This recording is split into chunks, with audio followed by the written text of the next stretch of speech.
नाशिक शहराच्या सातपूर कॉलनीच्या श्री छत्रपती शिवाजी विद्यालयात एका अल्पवयीन विद्यार्थ्याने खिशात चॉपर आणल्याचे लोकशास्त्र न्यूजच्या कॅमेऱ्यामध्ये कैद झाला आहे.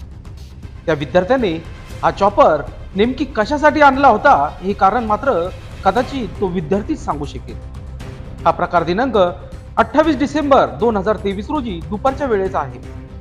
असे प्रकार या छत्रपती शिवाजी विद्यालयात यापूर्वी झाल्याचे समोर आले आहे. मात्र असे प्रकार वेळोवेळी होऊन सुद्धा शाळा प्रशासन काही पावले उचलताना दिसत नाही.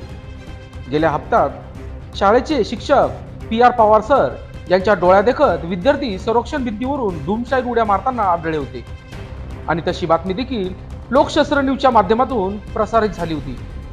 त्यावर काही उपाययोजना केली नसल्याचे समोर आले आहे. म्हणून त्यामुळेच विद्यार्थ्यांना कुठल्याही प्रकारचा चाप बसत